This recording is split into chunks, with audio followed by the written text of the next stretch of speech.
हमारी प्यारी की जय हो, बरसाने वारी की जय हो, अलबेली सरकार की जय हो। हरे हियो।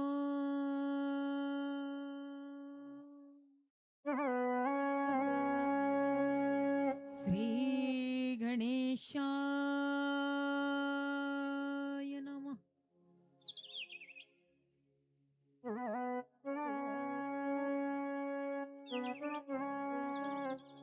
ध्येयं सदा परिभवघनमभीष्टदोहम्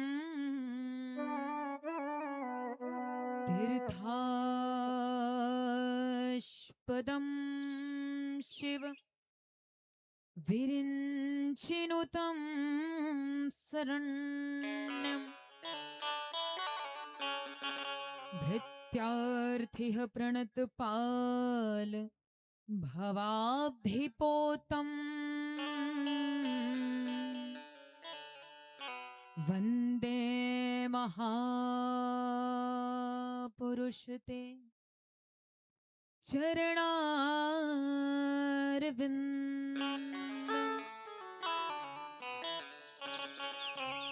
वंशी विभूषित करान्नवनीरदाभा पीताम्बरादरुण बिम्बफलाधरोष्ठा पूर्णेन्दु सुन्दर मुखादरविन्द्रनेत्रात् कृष्णात् परं किमपि तत्त्वमहं न जाने। यस्याङ्के च विभाति भूधर्षुता देवापगामस्तके भाले भाल विधुर्गले च गरलं यस्योरसी व्यालराट् सोऽयं भूति विभूषणः सुरवरः सर्वादिपः सर्वदा सर्वः सर्वगतः शिवः शशिनिभिः श्रीशङ्करः पातु माम्। गङ्गातरङ्गरमणीय जटाकलापं गौरी निरन्तरविभो शितवाम भागम् नारायण प्रियमनङ्गमदापहारं वाराणसीपुरपतिं भज विश्वनाथम्। कृष्णाय वासुदेवाय कृष्णाय वासुदेवाय हरे परमात्मने प्रणतः क्लेशनाशाय गोविन्दाय नमो नमः। शीतले त्वं जगन्माता शीतले त्वं जगत्पिता शीतले त्वं जगद्धात्री शीतलायै नमो नमः। बरसाने की राधिका नंदगांव को श्याम इन दोनों के चरणन में मेरा बारंबार प्रणाम। राधा राधा कहत ही सब बाधा मिट जाए कोटि जन्म की आपदा नाम लिए सो जाए। कृष्ण कृष्ण तो सब कहे कृष्ण कृष्ण तो सब कहे ठग ठाकुर और चोर चितवर में रो ले गयो वो प्रेमी नंद किशोर। सब द्वारन को छोड़ के मैं आयो तुम्हारे द्वार। श्री वृषभानु की लाडली जरा मेरे और निहार। जय जय जय राधा रमण, जय जय नवल किशोर, जय गोपी चित चोर प्रभु, जय हो माखन चोर। जिनके सुमिरन मात्र से सब पाप का होता छैल, प्रेम से मिलके सब कहो श्री बाल कृष्ण की जय। प्रेम से बोले कृष्णचंद्र भगवान की जय हो। बांके बिहारी सरकार की जय हो। श्री व्यास नारायण भगवान की जय हो। श्री सुखदेव जी महाराज की जय हो। बोली श्रीमद् भागवत महापुराण की जय हो। जय जय श्री राधे, जय जय श्री राधे, जय जय श्री राधे श्याम। परम मंगलमय परात्पर अखिलेश्वर अकारण करुणा वरुणालय भक्तवांछित कल्पतरु श्री तरिद्धुत विनिंदित पीतांबरधारी श्री बालकृष्ण लाल की वांगमयी प्रतिमूर्ति श्रीमद् भागवत महापुराण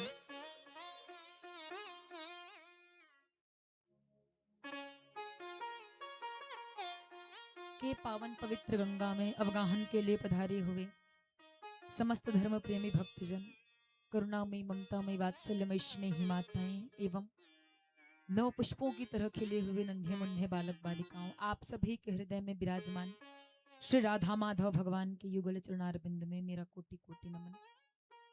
हमारे यजमान परिवार साहू परिवार द्वारा आयोजित श्रीमद् भागवत महापुराण की कथा, जिसमें मुख्य यजमान के रूप में विराजमान हमारे बड़े भैया श्री अवधराम साहू एवं उनकी धर्मपत्नी श्रीमती राजमबाई साहू की प्रीति एवं भावना के फलस्वरूप एवं साहू परिवार के तन मन धन के भावपूर्ण सहयोग से सुंदर कथा का आयोजन हुआ है, जिसमें से आपके पवित्र गांव धनगांव की पावन धरा पर हम वही प्रभु परात्पर अखिलेश्वर श्री हरिनारायण की कथा का सप्तम दिवस की कथा का भावपूर्ण श्रवण करेंगे। तो आइए इसी के साथ में हम ज्यादा समय को ना व्यतीत करते हुए शीघ्र अतिशीघ्र उसी प्रभु परमात्मा की कथा में प्रवेश करें। और उसी प्रभु परमात्मा की कथा में प्रवेश करने से पूर्व मन एवं वाणी को पवित्र करने के लिए हरिनाम संकीर्तन और हरिनाम संकीर्तन के पश्चात कथा गंगा में प्रवेश। एक बार जोरदार जयकारा। बोले बांके बिहारी लाल की जय हो। श्री भक्तवत्सल भगवान की जय हो।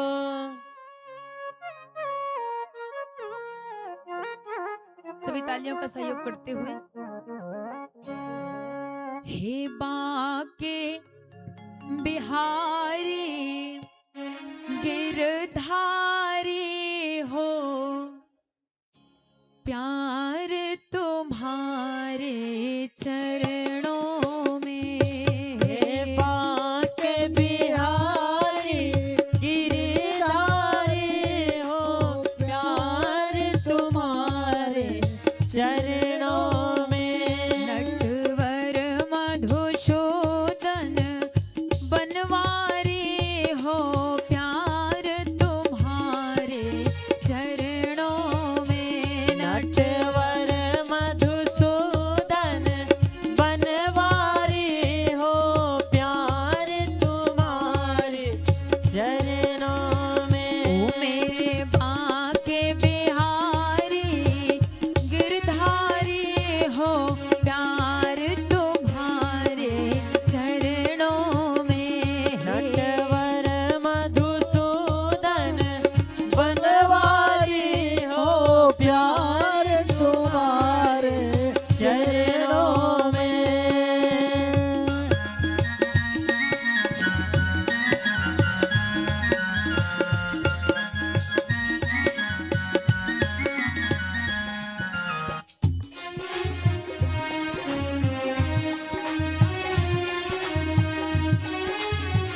जग से ऊब चुका मोहन, मैं जग को परख चुका सोहन।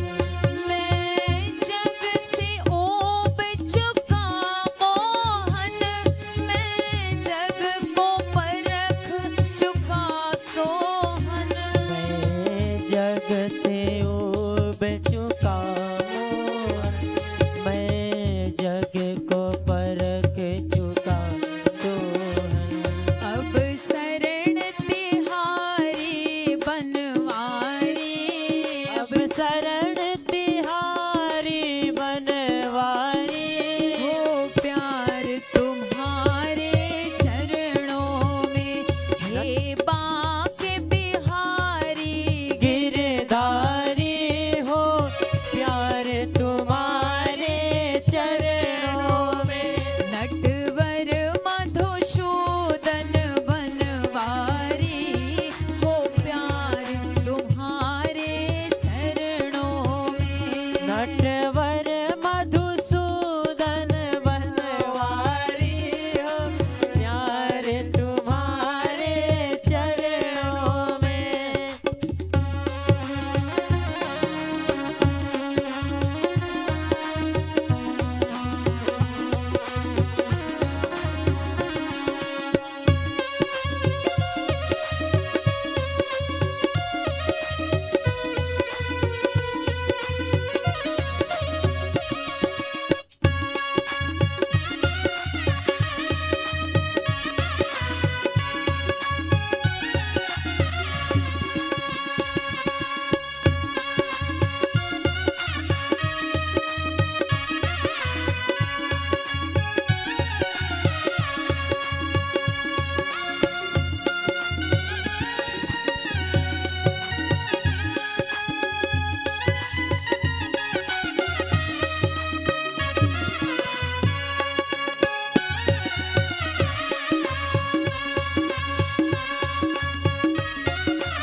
पापिया चापी नर नारी, इन चरणों में जिनकी यारी है। पापिया चापी नर नारी ने चरणों में सबकी यारी है। पापिया चापी नर नारी, इन चरणों में जिनकी यारी है। पापिया चापी नर नारी ने चरणों में जिनकी यारी है। उनके प्रभु हो तुम बलहारी, उनके हो प्रभु तुम बड़वारी, उनके प्रभु हो तुम बलहारी, हो हो प्रभु तुम भयहारी हो हो। प्यार तुम्हारे चरणों में, मेरे बाके बिहारी गिरधारी हो प्यार तुम्हारे चरणों में। नटवर मधुसूदन बनवारी, हो प्यार तुम्हारे चरणों में। नटवर मधुसूदन बनवारी हो प्यार तुम्हारे चरणों में। हो प्यार तुम्हारे चरणों में, हो प्यार तुम्हारे चरणों में। हो प्यार तुम्हारे चरणों में। हो प्यार तुम्हारे चरणों में। बोल बाके बिहारीलाल की जय हो। श्रीमद् भागवत महापुराण की जय हो कृष्ण कन्हैया लाल की जय हो।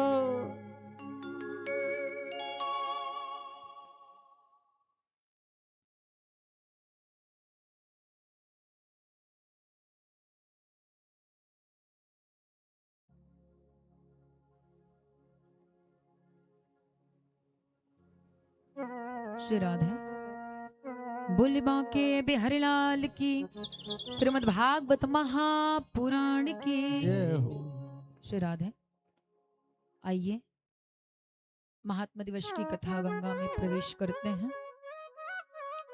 आज श्रीमद् भागवत महापुराण की कथा का महात्मा दिवस है, तो इनके महात्मा के विषय में श्रवण करें।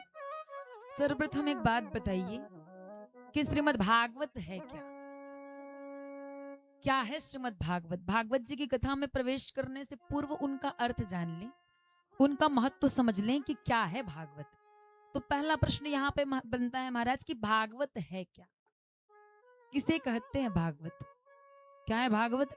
तो कहते हैं कि भागवत पंचम वेद है। क्या है? पंचम वेद, समस्त वेदों का सार है। मानव को काल रूपी भय से मुक्त कराने वाला ग्रंथ है। मानव जीवन का कहते हैं कि उत्तम सोपान है।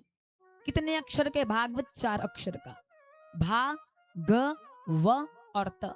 भा से भक्ति, ग से ज्ञान, व से वैराग्य और त से त्याग का एकमात्र प्रतीक है भागवत। इसीलिए श्रीमद शब्द से तिलक करके इसको आभूषित किया गया है। ऐसा है श्रीमद् भागवत। और कहते हैं कि इसको श्रवण करने का अधिकार हर किसी को प्राप्त नहीं होता। कहते हैं अनंत जन्मों के जब भाग्य उदय होते हैं तो ऐसी कथा में रुचि हो पाती है और ऐसे करुणामय भक्ति में अनुष्ठान बिना भक्त परिवार में आयोजित होते हैं। ऐसी ये भागवत जी की कथा है, कहते हैं। तो कथा श्रवण करे सरकार। तो कथा श्रवण करने के लिए 2 बातों का ध्यान देना अति आवश्यक है।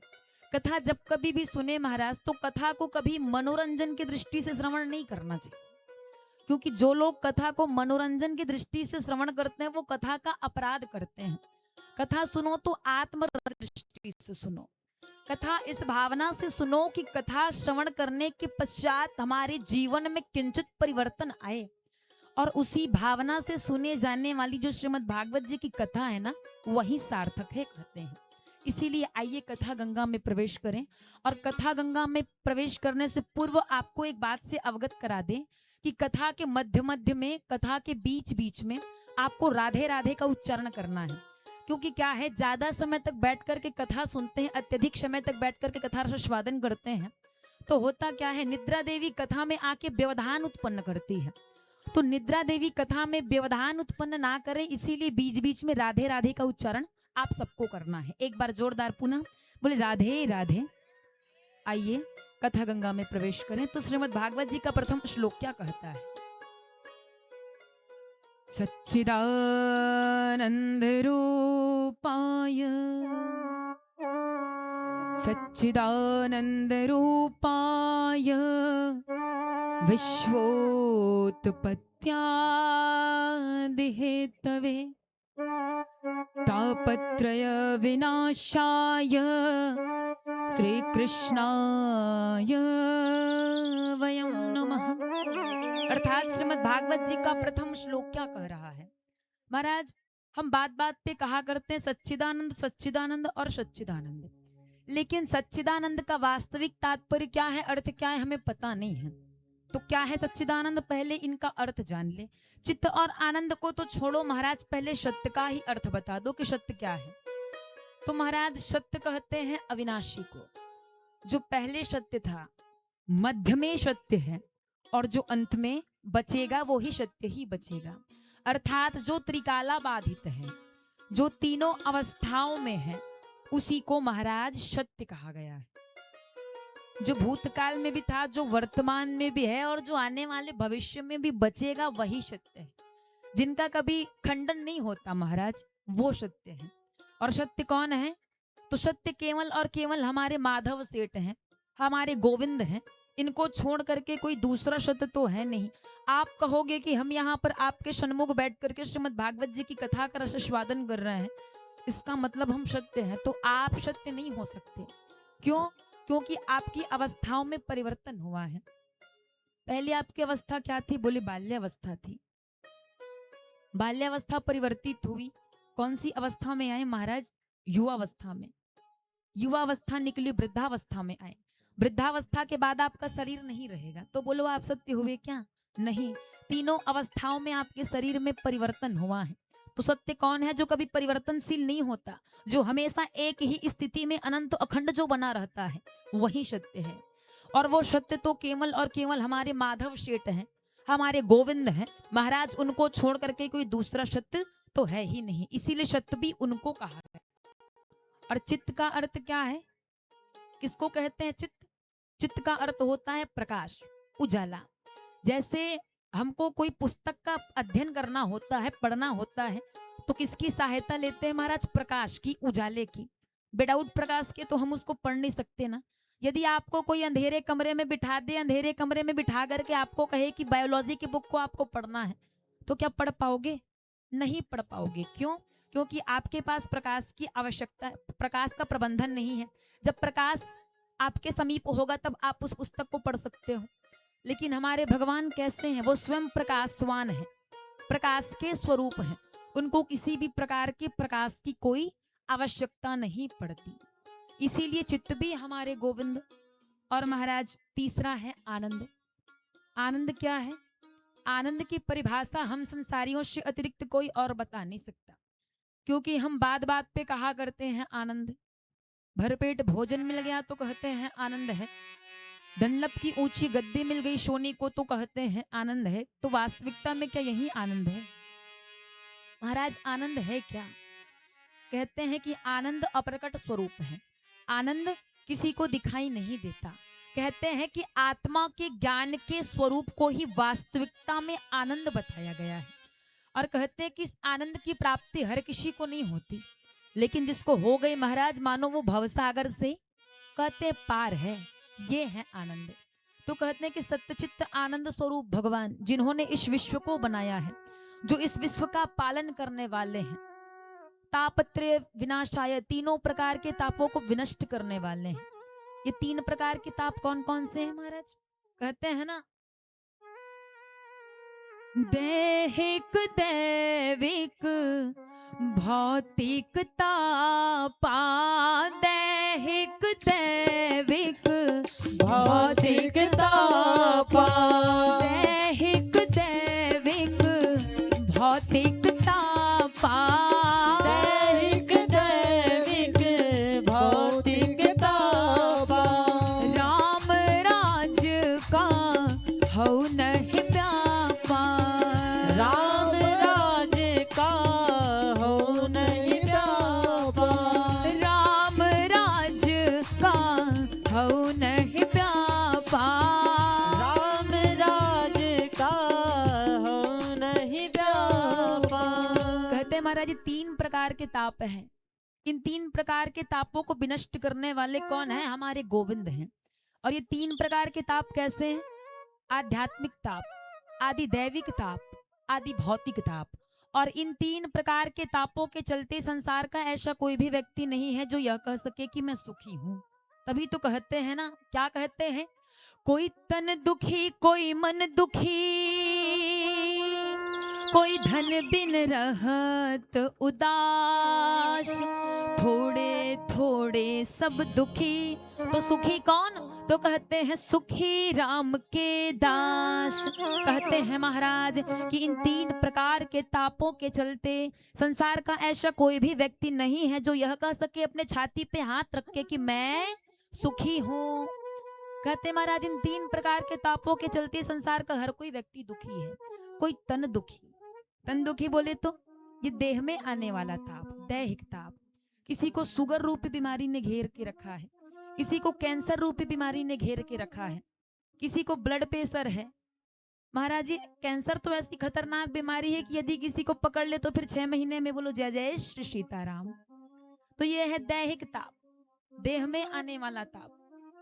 दूसरा है महाराज दैविक ताप, मन का प्रकोप। हमेशा मन में चिंताएं व्याप्ति रहती है। कभी बेटा नहीं सुनता, कभी बेटी नहीं सुनती, कभी मैं जैसा चाहता हूं बोले महाराज मेरे मन के विषय में, मेरे मन के अनुसार नहीं हो पाता। ये है दैविक ताप। और तीसरा है भौतिक ताप, संसार में आने वाला ताप, संसारिक ताप।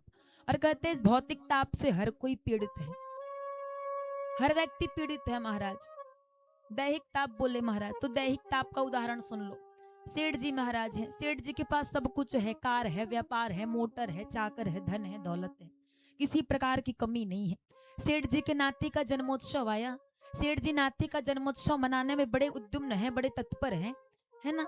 अब सेठ जी नाती का जन्मोत्सव मना रहे हैं, हजारों बाहर से मेहमान आए हुए हैं, सभी बढ़िया बढ़िया भोजन प्रसादी उपभोग कर रहे हैं। और सेठ जी जो हैं वो दाल में रोटी का फुल्का डुबाए डुबाए के खाए जा रहे हैं। सेठ जी के मित्र ने कहा कि मित्र सुनो, अरे नाती का जन्मोत्सव है, काक रसोगुल खा लो। तो सेठ जी क्या कहते पता है? सेठ जी कहते कि महाराज मैं रसोगुल नहीं खा सकता।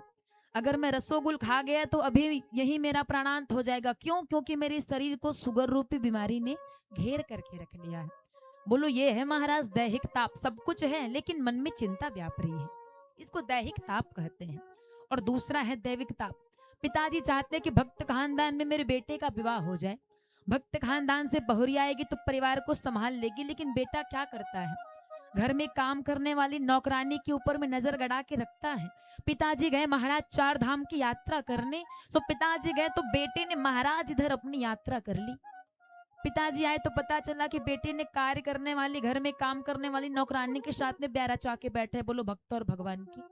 ये मन का प्रकोप, कभी बेटा नहीं सुनती, कभी बेटी नहीं सुनती, कभी मैं जाता हूँ वैसे मेरे मन के हिसाब से नहीं हो पाता। दैविक प्रकोप, मन का प्रकोप। और तीसरा है भौतिक ताप अर्थात संसारिक ताप।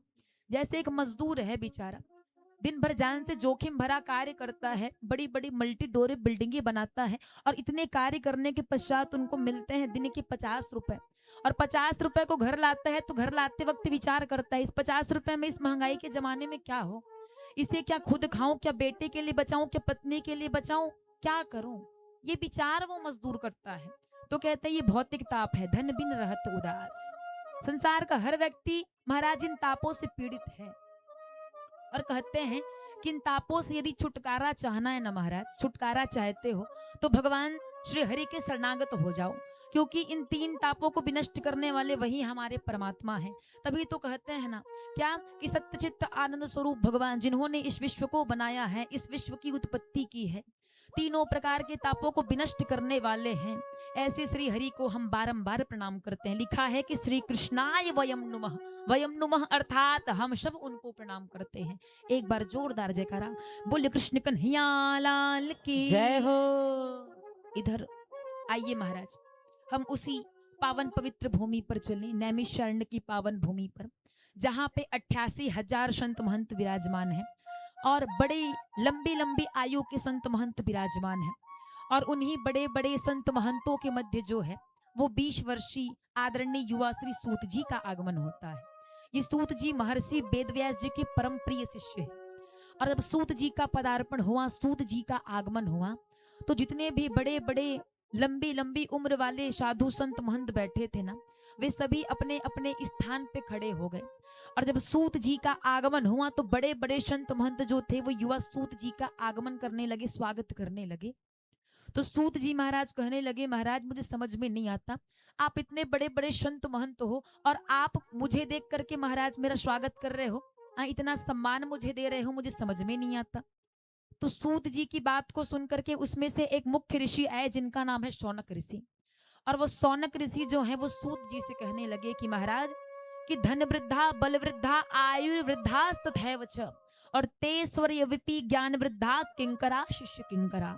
महाराज कोई धन में बड़ा होता है, कोई बल में बड़ा होता है, कोई ज्ञान में बड़े होते हैं, लेकिन सर्वश्रेष्ठ कौन है? जो ज्ञान के बड़े हैं।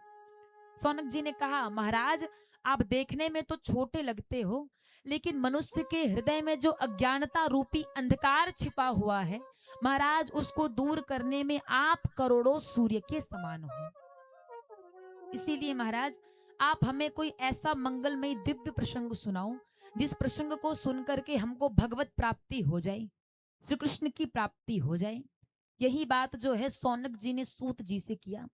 तो सूत जी शौनक जी की बात सुनकर के बड़े प्रसन्न हुए, गदगद हुए, क्योंकि महाराज उन्होंने कौन सा प्रश्न किया कि भगवत प्राप्ति हमें कैसे हो, हरि की प्राप्ति हमें कैसे हो। एक बात अपने जीवन में हमेशा याद रखना, यदि किसी विद्वान ब्राह्मण के पास जाओ, यदि किसी संत महंत के पास जाओ, तो कभी व्यर्थ का प्रश्न नहीं करना, क्योंकि कहते हैं कि भोजन का कण और संत का क्षण कभी फोकट में बर्बाद करना नहीं चाहिए।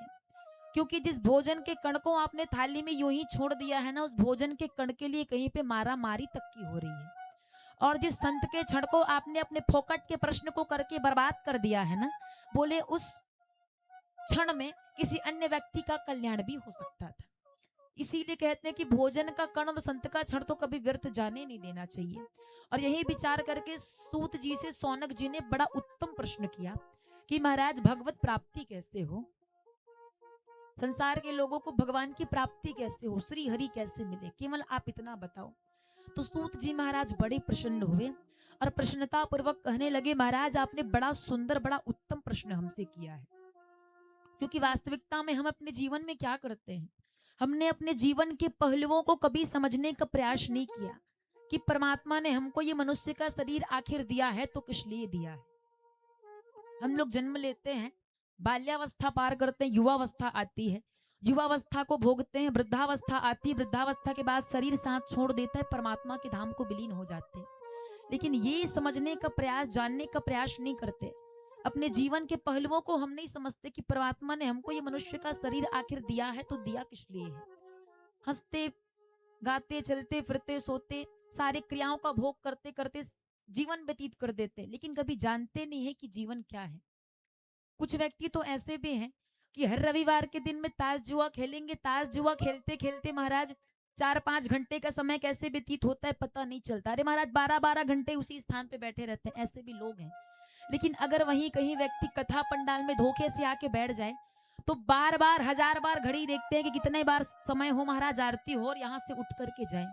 कहने का अर्थ ये है कि संसारिक कार्यों में हमारी दुष्प्रवृत्तियां इतनी ज्यादा बढ़ चुकी है कि हमें अब भगवत कार्यों में बोले संकोच होना प्रारंभ हो गया है। तो वास्तविकता में हम अपने जीवन के पहलुओं को समझने का प्रयास नहीं कर रहे कि जीवन क्या है। सूत जी ने कहा, महाराज आपने बढ़िया प्रश्न किया है। इधर सूत जी से सौनक जी ने कहा, महाराज आप ही बताइए ये जीवन क्या है। तो सूत जी कहते हैं, महाराज सुनिए, कहते हैं कि हमारा जीवन जो है वो काल व्यास मुख ग्रास त्रास निर्णास है तवे, अर्थात हम जो हैं वो अजगर रूपी काल के मुख में निवाले के मतलब ग्रास के भांति बैठे हुए हैं। और हमारा शरीर कब तक सुरक्षित है, बोले उस अजगर के विशाल सर्प ने जब तक अपने मुंह को खोल के रखा है ना तब तक हमारा शरीर सुरक्षित है। जैसे मुंह को बंद कर लिया महाराज हमारा प्राणांत तो हो गया, तो मानो हम अजगर रूपी सर्प के मुख में ग्रास अर्थात निवाले की भांति बैठे हैं। हमारे ऊपर कब काल का साया पड़ जाए महाराज हम ये नहीं जान सकते। अभी समय कितना हुआ है, 9:18 में मैं आपको श्रीमद् भागवत जी का महात्मा श्रवण करा रही हूँ।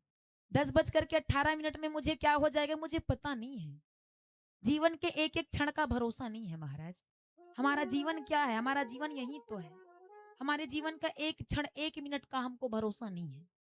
सेठ जी महाराज हैं, सेठ जी बढ़िया अपने एसी वाले कमरे में विश्राम कर रहे हैं, विचार कर रहे हैं कि एक ही व्यापार को करते करते बहुत दिन हो गए, अब दूसरा व्यापार शुरू करूंगा। तो सेठ जी का मन कहता है क्या करोगे सेठ जी, दूसरा व्यापार शुरू करके।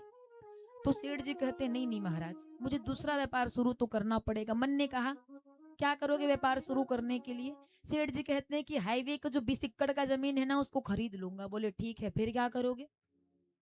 बोले महाराज इसमें बढ़िया उद्योग स्थापित करूंगा, बढ़िया इंडस्ट्रियां लगवाऊंगा। बोले फिर क्या करोगे। बोले हजारों मजदूर वहां पे कार्य करेंगे। बोले फिर क्या करोगे। तो सेठ जी कहते हैं होना क्या है महाराज, वहां अधिक वस्तुएं बनेंगी, वहां की वस्तुओं की शेयर मार्केट में बिक्री होंगी। बोले फिर क्या करोगे। बोले महाराज अधिक से अधिक धन कमाऊंगा। मन ने कहा फिर क्या करोगे सेठ जी। सेठ जी कहते हैं करना क्या है, अधिक से अधिक धन कमाऊंगा तो बढ़िया रात्रि का विश्राम दिल्ली में करूंगा, दोपहर का भोजन कलकत्ते में करूंगा और फिर शयन करने के लिए महाराज दूसरा स्थान चयन करूंगा। ऐसे घूमने फिरने में मेरा समय व्यतीत होगा। सेठ जी के मन ने कहा फिर क्या करोगे सेठ जी। तो कहते हैं करना क्या है, अधिक से अधिक धन संचय करूंगा, धनिकों की लिस्ट में मेरा नाम जो है सबसे पहले नंबर पे लिखा जाएगा। बोले और क्या चाहिए मुझे। मन ने कहा वाह सेठ जी बड़ा सुंदर विचार किए हो। सेठ जी महाराज 10:10 में सोचना विचारना शुरू किए हैं। 11:11 में सेठ जी का हार्ट फेल हो गया और सारा सोचना समझना धरा का धरा रह गया महाराज। जैसे ही धराधाम पे आए थे वैसे ही धराधाम को छोड़ के परमात्मा के धाम को कहते विलीन हो गए। तो महाराज ये मानव की सबसे बड़ी भ्रांति है कि वो चिंता करता है, चिंतन नहीं करता। और कहते महाराज चिंता और चिंतन में एक बिंदु मात्र का फर्क है। कहते कि चिंता ऐसी डाकिनी काट कलेजा खाए और वैद्य बेचारा क्या करे, कहे कहां तक दवा लगाए। चिंता ऐसी डाकनी है कि मनुष्य के शरीर को पूरा खोखला बना देती है। और चिंता किसका होता है महाराज? बोले घर परिवार का। और किसका होता है? धन का टेंशन रहेगा, बीवी बच्चों की टेंशन रहेगी, लेकिन चिंतन किसका होता है? बोले श्री हरि नारायण का चिंतन होता है। चिंता संसारिक लोगों की होगी, संसारिक विषय वस्तुओं की होगी, लेकिन चिंतन केवल और केवल श्री हरि नारायण का होता है। कहते जीवन में चिंता को घटाओ और चिंतन को बढ़ाओ, यही एकमात्र मुक्ति का साधन है। और ये सिखाता है हमको ये हमारा सदग्रंथ श्रीमद् भागवत महापुराण। यहाँ पर सूत जी महाराज जो हैं वो सौनक जी से कहते हैं कि महाराज, कहते हैं कि इस भागवत की कथा से कभी देवता भी वंचित थे। जब देवताओं को पता चला कि सुखदेव जी महाराज जो हैं वो राजऋषि परीक्षित को श्रीमद् भागवत रूपी कथा का पान करा रहे हैं, तो देवता जो हैं वो स्वर्ग का अमृत कलश लेकर के चले आए और गुरुदेव सुखदेव से कहने लगे कि गुरुदेव हमें आप ये कथा अमृत का दान कीजिए और इसके बदले आप ये अमृत कलश लीजिए। तो सुखदेव जी विचार करने लगे क्या कि महाराज कहाँ परमात्मा की ये अलौकिक दिव्य कथा और कहाँ इनका स्वर्ग से लाया हो ये अमृत कलश। बोले महाराज ये तो कांच और मणि की तुलना वाली बात हो गई, हमारे प्रभु की कथा जो है वो मणि है और इनका अमृत कलश जो है महाराज वो कांच है। बोले ये तो संभव नहीं है, ऐसा हो नहीं सकता। इसीलिए गुरुदेव सुखदेव ने देवताओं को कथा के लिए अभक्त समझा और कथा का पान, कथा का श्रवण उनको कराया नहीं। और इसी बात का शिकायत लेकर के देवता जो थे वो ब्रह्मा जी के पास चले गए और ब्रह्मा जी को जाकर के कहते हैं महाराज कि हमको गुरुदेव ने कथा सुनाया नहीं, कथा के लिए अभक्त समझा, अब आप ही बताओ हम क्या करें। तो ब्रह्मा जी ने क्या किया महाराज, एक तराजू लिया, तराजू के एक पलड़े पर श्री भागवत जी को विराजमान किया और दूसरे पलड़े पर धन जितने भी संसार के धर्म संस्कार हैं उनको ला करके रखा गया। और तोलना जब प्रारंभ किया महाराज तो भागवत जी का जो पलड़ा है वो पलड़ा नीचे की ओर हुआ और संसार के जितने भी धर्म संस्कार हैं उनके पलड़े ऊपर हुए, क्योंकि महाराज जिसमें भार अधिक होगा वो नीचे की ओर झुकेगा और जिसका कम होगा वो ऊपर की ओर चढ़ेगा। इतने में ब्रह्मा जी ने कह दिया महाराज श्रीमद् भागवत कोई पोथी पत्र किताब नहीं है, ये भगवान के मुख से श्री निस्तृत ग्रंथ है। कहने लगी श्रीमद् भागवत कोई साधारण पोथी पत्र किताब इत्यादि नहीं है, ये भगवान श्री कृष्ण के शब्दों के स्वरूप है। यही बात जो है वो ब्रह्मा जी ने किया और इनका प्रचार प्रसार जो है वो देवऋषि नारद जी किए। और कहते हैं कि देवऋषि नारद जी ने यह कथा जो है वो चारों कुमारों से श्रवण करी। किनसे श्रवण की? चारों कुमार। चारों कुमार कौन है महाराज? ब्रह्मा जी के मानस पुत्र, कहते हैं सनक, सनंदन, सनातन और सनत कुमार। इन चारों कुमारों से देवऋषि नारद जी ने श्रवण करी। तो सूत जी से सौनक जी ने प्रश्न किया महाराज एक बात बताइए, हमने तो ये सुना है कि नारद जी कभी एक स्थान पे बैठने वाले नहीं है, हमेशा इधर से उधर टहलते रहते, घूमते रहते हैं, ये प्रसिद्धि है। और चारों कुमार कहीं आने जाने वाले नहीं है, वो हमेशा एक स्थान पे रहने वाले हैं। तो नारद जी ने कथा श्रवण कर कैसे ली, एक बात बताओ। तो इधर सूत जी महाराज जो है सौनक इत्यादि 88,000 ऋषियों को संबोधित करते हुए कहते हैं कि महाराज एक बार देव ऋषि नारद जी जो है वो तीव्र गति से दौड़ते हुए आए और जैसे ही महाराज बद्रीनाथ धाम में पहुंचे तो वहां पे विराजमान थे चारों भाई सनक, सनंदन, सनातन, सनत कुमार। जैसे ही नारद जी महाराज के मुखमंडल को उदास चारों कुमारों ने देखा तो चारों कुमार कहने लगे क्या बात है देव ऋषि, बड़े मौन लग रहे हो, बड़े शांत लग रहे हो। हमने तो ये सुना है महाराज कोई कितना भी रोता हुआ व्यक्ति हो, अगर वो कहीं नारद का दर्शन कर ले तो रोता हुआ व्यक्ति भी मुस्कुराना प्रारंभ कर देता है, मुस्कुराने लग जाता है। और आप कैसे नारद हो महाराज, बड़े दुखित हो, क्या कारण है महाराज? तो नारद जी महाराज जो हैं वो चारों कुमार से कहने लगे क्या बताऊं महाराज, पृथ्वी को श्रेष्ठ समझ करके मैं पृथ्वी पे गया था। नारद जी कहते हैं अहम तो पृथ्वी ज्ञातो, अहम तो पृथ्वी ज्ञातो ज्ञात्वा सार्वोत्तमामिति पुष्करम च प्रयागम च काशी गोदावरीम तथा। महाराज मैं पृथ्वी को सर्वश्रेष्ठ समझ करके पृथ्वी पर गया, लेकिन मुझे पृथ्वी में कहीं भी शांति नहीं मिली। मैं संतों के आश्रम में गया, गृहस्थ आश्रम में भी गया, कहीं भी शांति की प्राप्ति, कहीं भी शांति की अनुभूति नहीं हुई।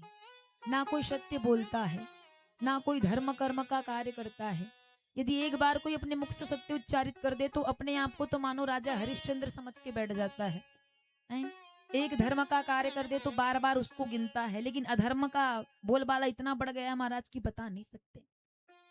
हर स्थान पे गया, तीर्थ स्थानों में भी गया, लेकिन मुझे कहीं भी शांति की अनुभूति, बोले शांति की प्राप्ति नहीं हुई। मैं श्रीधाम वृंदावन में गया, वहां पे एक युवती को देखा। वो युवती बड़ी उदास बैठी थी, उनके अगल बगल में दो वृद्ध पुरुष पड़े हुए थे। मैं इस युवती को देखा तो उस युवती के समीप गया और उस युवती से पूछने लगा कि देवी आप कौन हो, और अगल बगल में जो वृद्ध पुरुष पड़े हुए हैं ये कौन है। तो युवती कहने लगी कि महाराज मेरा नाम भक्ति है, और मेरे अगल बगल में जो वृद्ध पुरुष पड़े हुए हैं ये कोई और नहीं, बोले मेरे ही पुत्र कहे ज्ञान और वैराग्य हैं। बोले महाराज ये असमय वृद्ध हो गए हैं, कृपया करके महाराज आप इनके वृद्धावस्था को दूर कीजिए।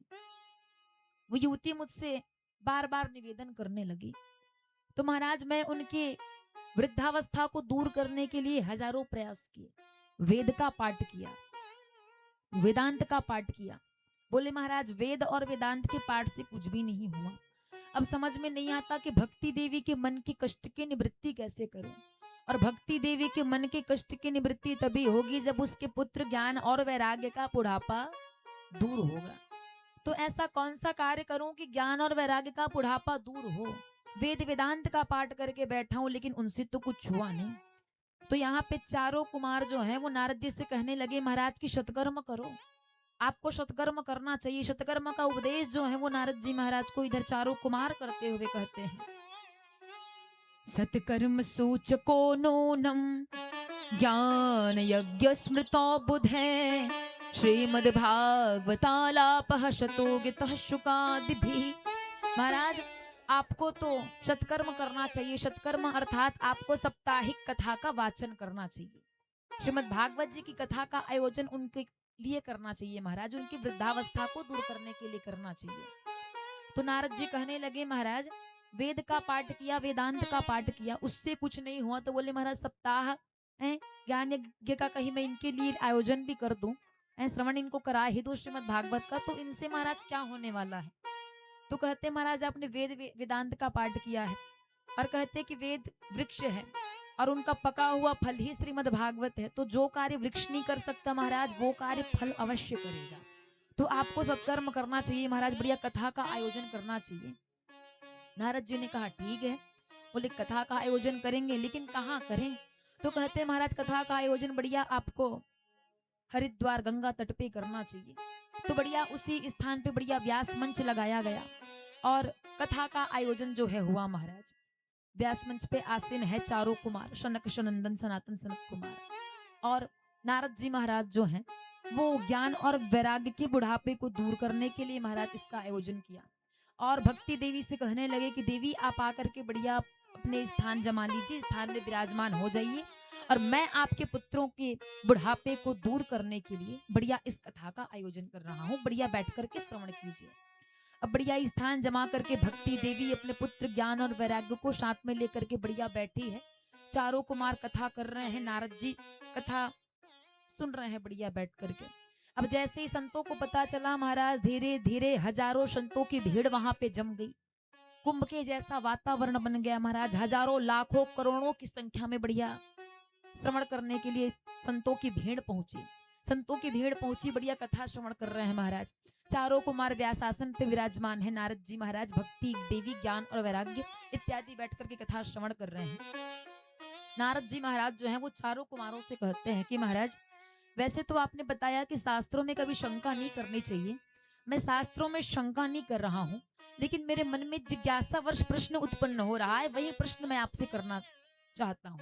एक बात बताइए महाराज, श्रीमद् भागवत कथा के श्रवण से जो पुण्यात्मा जीव है उनको तो मुक्ति मिलती है, इसमें कोई संदेह नहीं है, लेकिन जो व्यक्ति पाप कर्मी है, जो पापात्मा है, उनका जिनका पूरा जीवन पाप कर्म में व्यतीत हुआ है, ऐसा व्यक्ति भी अगर कहीं श्रीमद् भागवत जी की कथा सुन ले तो उसकी मुक्ति होती है क्या। नारद जी ने किनसे पूछा? चारों कुमारों से। तो चारों कुमार कहने लगे हाँ हाँ महाराज बिल्कुल, जो व्यक्ति अपने जीवन में सदैव पाप कर्म में लीन रहने वाला है, पाप कर्म में तत्पर रहने वाला है, जिनका जीवन हमेशा पाप कर्म में व्यतीत हुआ है, जो अपने जीवन में कभी सत्य संभाषण नहीं किया है, क्रोध रूपी अग्नि में जिनका शरीर हर समय जलने वाला है, जो व्यक्ति वर्ण संकर पद्धति से उत्पन्न हुआ है। वर्ण संकर पद्धति कहने का अर्थ क्या है? माता किसी अलग बिरादरी के, पिताजी किसी अलग बिरादरी से, उनके द्वारा जो उत्पन्न हुआ संतान वो वर्ण संकर पद्धति का संतान कहलाता है। तो उनसे जो उत्पन्न हुआ है, यदि ऐसा व्यक्ति भी कहीं श्रीमद् भागवत जी की कथा का श्रवण कर ले तो उसकी भी मुक्ति होती है। अरे महाराज, जो व्यक्ति निरंतर जीवन भर पाप कर्म करने वाला है, पाप कर्म करने करते जिसका जीवन व्यतीत हो गया है, जो मर गया है, और मरने के बाद यदि कहीं वो प्रेत की योनि में भी पड़ा है ना, और उसके निमित्त भी यदि कहीं आप श्रीमद् भागवत जी की कथा करो तो उनकी भी मुक्ति हो जाती है। और जैसे ही महाराज चारों कुमार ने नारद जी से कहा तो नारद जी कहते कि महाराज हमें ये बात समझ में नहीं आई कि जो व्यक्ति हमेशा पाप कर्म करने वाला है, पाप कर्म करने के पश्चात आप बता रहे हो कि यदि वो मर करके प्रेत बन गया है, और प्रेत बन गया है उसके निमित्त भी कथा कराओ तो मुक्ति होगी, ये हमको नहीं रुचि, थोड़ा विस्तार से सुनाते। तो यहाँ पर चारों कुमार जो हैं वो नारद जी की शंका को दूर करने के लिए कहते महाराज सुनो, हम आपको बढ़िया एक सुंदर कथा श्रवण कराते हैं। चारों कुमार जो है वो नारद जी को कथा का श्रवण कराते हुए कहते हैं कि महाराज, कर्नाटक में एक नदी बहती थी जिसका नाम था तुंगभद्रा कहते हैं, और उसी तुंगभद्रा नदी के किनारे एक बढ़िया नगर था जिसका नाम था उत्तम नगर, और उसी उत्तम नगर में एक ब्राह्मण देवता निवास करते थे जिसका नाम था आत्मदेव। क्या नाम था? आत्मदेव। आत्मदेव का शाब्दिक भाव क्या है महाराज, जरा स्पष्ट कर देंगे? क्या है? जिन्होंने अपने आत्मा के भीतर परमात्मा का दर्शन किया हो, देवत्व का दर्शन किया हो, वही आत्मदेव है। और आत्मदेव जी महाराज जो थे बड़े कर्मकांड में यद्यपि थे, बड़े सद्गुणी थे, मृतुभाषी थे। कहने का तात्पर्य है कि वे ब्राह्मण देवता में सभी प्रकार के सद्गुण विद्यमान थे, लेकिन उनकी जो भार्या थी महाराज, नाम था धुंधली देवी। और कहते महाराज जैसा उनका नाम था बिल्कुल वैसा ही गुण था। कहते यथा नाम तथा गुण, ऐसा उनका स्वभाव था। महाराज वार्तालाप भी करती तो बड़ी कर्कशी उनकी वाणी थी, कभी घर में मनोरंजन करती, कभी पड़ोसियों से मनोरंजन करती, छोटी छोटी बातों को लेकर के तर्क वितर्क करने वाली नारी थी। कहने का भाव जो मृदुभाषी ब्राह्मण देवता है ना आत्मदेव जी, उनके स्वभाव से बिल्कुल विपरीत थी। कुछ भी कार्य बोलो तो उनके विपरीत कार्य करती, उल्टा कार्य करती। ऐसी ये धुंधली देवी थी। धुंधली देवी का मन पवित्र नहीं था, भावनाएं भी श्रेष्ठ नहीं थी, बड़ी दिखावटी बनावटी स्नेह अपने पति देवता से करने वाली, ऐसी ये धुंधली थी कहते हैं। ऐसा इस धुंधली का कहते हैं महाराज स्वभाव था। अब ब्राह्मण देवता जो है आत्मदेव जी, उनके पास किसी भी चीज की कमी नहीं है, धन संपत्ति तो भरपूर मात्रा में है। आप लोग इतने दिन तक कथा श्रवण करते आए हैं तो क्या कथा श्रवण किए हैं? एक ग्राम में एक गरीब ब्राह्मण था, ये श्रवण किए हैं ना। लेकिन आत्मदेव जी ऐसे हैं कि इनके पास धन की कमी नहीं है, इनके घर में बढ़िया तुलसी की बिरवा है, लेकिन तुलसी की बिरवा कभी हरी नहीं हो पाती है, जब दिखाई देती सूखी दिखाई देती है। गैया मैया है, उनको भी कई वर्षों से ना ही बछड़ा है ना ही बचिया है। अब तो लोग आते आत्मदेव जी के घर की स्थिति देखते तो कहते महाराज कई वर्षों से आपके यहाँ गैया मैया देख रहे हैं, इनको ना कोई बछड़ा है ना बचिया। और महाराज तुलसी मैया में आप जल डालते हो कि नहीं डालते? महाराज जब आते हैं देखते हमेशा सूखी तुलसी दिखाई पड़ती, आपकी तुलसी की बिरवा कभी हरी नहीं होती। हमें तो लगता है महाराज इतने वर्ष हो गए आपको कोई संतान की प्राप्ति नहीं है ना, संतान योग नहीं है आपको, इसीलिए आपके देवता पितर आपसे खुश नहीं है, इसीलिए आपके घर में ऐसा कार्य होता है महाराज। ऐसा हमको प्रतीत होने लगा है, लगने लगा है। लोग जो हैं वो इधर आत्मदेव जी से कहना प्रारंभ कर दिए महाराज आपके घर में कोई संतान प्राप्ति नहीं है, इसीलिए आपके घर में ऐसा पाप कर्म होते रहता है, तुलसी कभी हरी नहीं हो पाती, गैया मैया इतने वर्षों से ना ही इनको कोई बछड़ा है ना कोई बचिया है महाराज। अब जैसे ही पड़ोसियों ने कहना शुरू किया महाराज, तो इधर आत्मदेव जी महाराज बड़े परेशान, ना तो मुझे कोई पुत्र है ना कोई पुत्री है, खाने को तो अनंत संपत्ति है लेकिन कोई खाने वाला रहे तब ना। अब आत्मदेव जी के पड़ोसियों ने महाराज उनके कान को भरना प्रारंभ किया। आत्मदेव जी महाराज बड़े दुखित रहने लगे। एक दिन महाराज सब कुछ छोड़ करके वन में आ गए, वन में आकर के बैठ गए, रुदन करने लगे कि महाराज मेरे जीवन में क्या हो रहा है, मुझे कोई संतान की प्राप्ति नहीं है, रुदन कर रहे हैं। तभी एक संत जी ने आत्मदेव जी को देख लिया दूर से रोते, तो संत जी विचार करने लगे, महाराज ये एकांत में बैठ करके, निर्जन वन में बैठ करके रो रहा है, इसका मतलब उस गोविंद के लिए रो रहा होगा, उस ठाकुर के लिए रो रहा होगा। यही विचार जो है उस महंत जी के मन में आया। महंत जी आए और आकर के देखे तो आत्मदेव जी की स्थिति बड़ी विपरीत थी, रुदन कर रहे थे। संत ने देखा महाराज मस्तिष्क पे ब्रह्मत्व का तेज चमक रहा है, यज्ञोपवीत धारण किए हुए हैं, चरणों में खड़ा हुआ है, तुरंत जान गए कि ब्राह्मण है। संत जी कहने लगे, महाराज क्या बात है, बड़े मौन लग रहे हो, शांत हो, दुखी हो, कारण क्या है दुखी का, दुखी होने का। तो आत्मदेव जी जो है वो आत्मदेव जी कहने लगे, क्या बताऊं महंत जी, मेरे जीवन में ऐसी विपरीत परिस्थिति है ना कि क्या कहूं। महाराज मेरे घर में कोई संतान नहीं हो, कोई पुत्र नहीं है ना, इसीलिए मेरे देवता मेरे पितर मुझसे खुश नहीं है। आत्मदेव जी ने अपने घर की सारी बात बताई। महाराज कहने लगे, मेरे घर में तुलसी की बिरवा आज तक कभी हरी नहीं हुई, गैया मैया है कई वर्षों से, ना उनको कोई बछड़ा है ना बछिया है। अब तो लोग पड़ोस के भी मुझे ताना मारना शुरू कर दिए हैं कि तुम्हें पुत्र प्राप्ति नहीं है ना, संतान प्राप्ति नहीं है, इसीलिए तुम्हारे जीवन में ये सब घटनाएं घटते रहती है, इसीलिए महाराज मैं बड़ा परेशान हूँ। इधर संत जी कहने लगे, महाराज आपके मन में जो पुत्र प्राप्ति का विचार आया है ना महाराज, ये एकमात्र अज्ञान है कहे। अब अज्ञानतावश ऐसा विचार कर रहे हो। महाराज यदि आपको संतान चाहिए, पुत्र चाहिए ना, तो बोले आप गोविंद को ही अपना पुत्र मान लो, श्री ठाकुर जी को ही अपना पुत्र मान लो, संसारिक पुत्र की याचना कामना क्यों कर रहे हो। और जैसे इस प्रकार की बातें संत जी ने आत्मदेव जी से करी, आत्मदेव जी कहने लगे, नहीं नहीं महाराज मुझे तो अपना पुत्र चाहिए। तो इधर पुनः महंत जी समझाते, महाराज क्या करोगे पुत्र लेकर के, पुत्र नाम चलाता नहीं है। बोले पुत्र नाम काटने का कार्य करता है। महंत जी समझाते हुए कहते हैं क्या, कि जन्म होत आधा हरे, जवान भय धन छीन, और अंत समय शमशान में सिर पर लकड़ी तीन। कहते महाराज पुत्र नाम चलाने का कार्य नहीं करता। पुत्र कौन सा कार्य करता है, बोले नाम काटने का कार्य करता है। जन्म होत आधा हरे, बोले महाराज जन्म लेकर के आता है तो आपके आधे धन का शिकार तो वो खुद कर लेता है। पुत्र होने की खुशी में आप क्या क्या करते हो महाराज, खूब धन संपत्तियां बांटते हो, ये हो गया। अब जन्म लेकर के आते ही आधे धन का शिकार कर लिया। अब धीरे धीरे बड़ा हुआ महाराज, उसको पढ़ाने लिखाने की व्यवस्था आप करोगे, युवा अवस्था आएगा महाराज, विवाह की व्यवस्था आप करोगे, नाती बेटे हो गए तो उनको भी विवाह की जिम्मेदारी आपकी, रोजगार दिलाने की जिम्मेदारी आपकी। तो बोले महाराज धीरे धीरे वो धन का हरण करने वाला ही होता है। और महाराज यदि पिताजी की मृत्यु हो जाए तो पटवारी के पास जाकर के वो पुत्र क्या कहता है कि पिताजी महाराज चल बसे, अब उनके संपत्ति का जो अधिकारी है वो कौन है, बोले मैं हूँ। पिताजी का नाम जायदाद से हटा करके बोले महाराज मैं वारिश हूँ, मेरा नाम चढ़ाओ दो। तो पिताजी के नाम को काट करके खानदान में मतलब जायदाद में अपना नाम चढ़ाने वाला भी बोले वही पुत्र होता है। तो कार्य क्या कर रहा है महाराज, नाम काटने का ही तो कार्य कर रहा है। क्या करोगे महाराज। और अंत समय पे सिर पे 3 लकड़ियां देने वाला, चिता में अग्नि देने वाला भी बोले अपना ही पुत्र होता है। इसीलिए महाराज पुत्र प्राप्ति की कामना ना करो, बोले ठाकुर जी को ही अपना पुत्र मान लो। क्योंकि महाराज यदि तुमको पुत्र हो गया तो समझो परमात्मा की कृपा हुई, और पुत्र नहीं हुआ तो समझो फिर परमात्मा की विशेष कृपा होगी। क्या करोगे महाराज पुत्र लेकर के। महात्मा जी ने समझाया तो आत्मदेव जी कहते नहीं नहीं महाराज मुझे तो पुत्र चाहिए चाहिए, आपको आशीर्वाद देना पड़ेगा।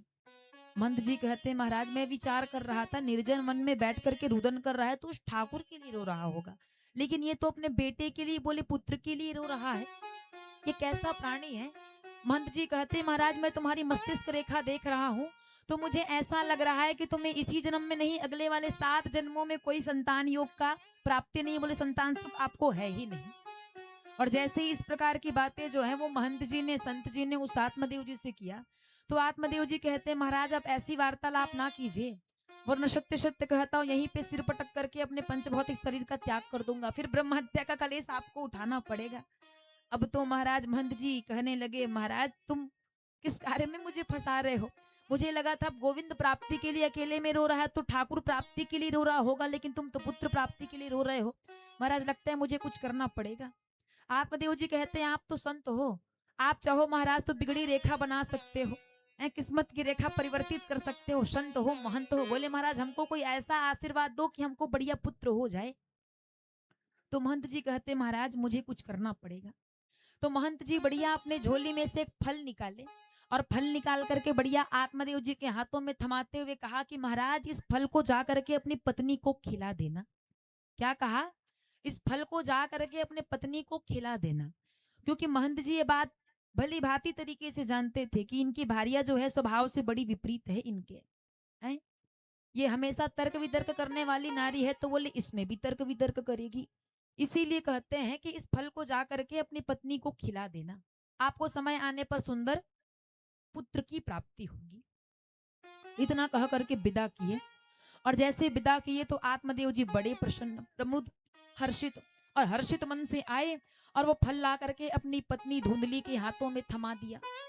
यहीं पर आत्मदेव जी से गड़बड़ी हो गई। महंत जी ने क्या कहा था कि इस फल को जा करके अपनी पत्नी को खिला देना, ये नहीं कहा था कि उनके हाथों में जाके सौंप देना, क्योंकि बड़ी तर्क वितर्क करने वाली, शास्त्रों को लेकर के ऐसी नारी थी महाराज धुंधली।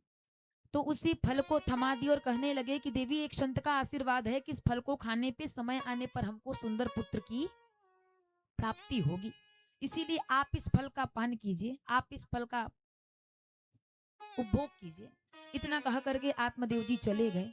तो धुंधली विचार करने लगी मैं अपने जीवन में पहली बार सुना है महाराज कि फल खाने से भी पुत्र प्राप्ति होती हो।